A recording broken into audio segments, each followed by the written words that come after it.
Bonjour tout le monde, nous sommes mercredi 6 décembre 2017 et voici notre point bourse du jour.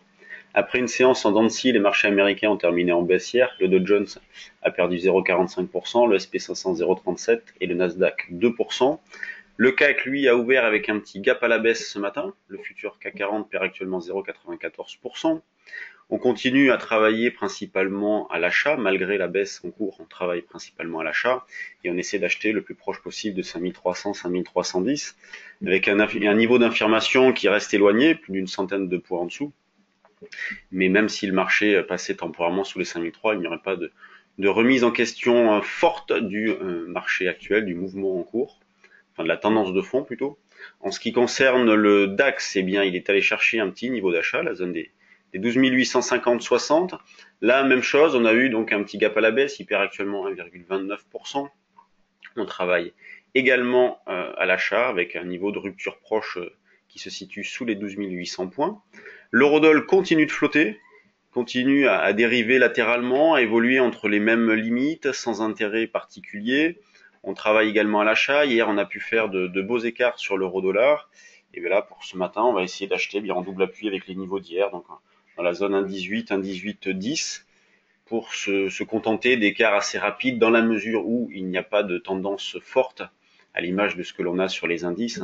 On accumule des écarts, on recherche la réalisation d'écarts plutôt qu'une tendance forte. Quand on regarde les actions, notamment les valeurs du CAC, eh bien, on a une majorité, donc on a même exclusivement des baisses, un CAC qui est en baisse de 0,92%, la plus forte baisse c'est ST Micro, et toujours Sanofi qui est la deuxième plus forte baisse de l'indice, qui est toujours en sous-performance. Donc tant que Sanofi reste plombé, le CAC 40 ne pourra pas repartir durablement, puisque Sanofi est la deuxième pondération du CAC derrière Total, elle pèse autour de 8-9% du CAC. Des bancaires qui sont en ordre dispersé, Crédit Agricole -5, BNP -1, voilà, Total -0,66. Donc une assez grande régularité, beaucoup de valeurs qui perdent autour de 1-1,5%. Donc il n'y a pas d'excès. Donc ce qui va dans le sens de notre scénario principal d'une fin d'année plutôt en roue libre, avec des marchés qui pourraient la plupart du temps évoluer entre 5300 et 5400. Sur les mid et small cap, on a évidemment une majorité de valeurs orientées à la baisse, c'est normal. Pas non plus de très fortes baisses. Bon, Visiomed, -9, c'est sûr que là, c'est beaucoup. Mais après, beaucoup de valeurs à -2, -3%. Donc rien d'exagéré. On a eu ce matin les chiffres de Derichebourg. Alors, ce qui est étonnant, c'est qu'ils sont meilleurs qu'attendus. Et Derichebourg perd 4,5%. D'ailleurs, sur Derichebourg, on aurait un petit niveau d'achat dans cette zone-là, autour de 8,25, c'est une valeur à mettre sous surveillance. On a Monakea qui bouge un petit peu. Donc vraiment une spéculation qui reste modeste ce matin, et c'est normal vu le contexte. Lorsque le marché revient en arrière de la sorte, eh bien tout le monde se pose des questions, ça rend tout le monde un petit peu plus hésitant.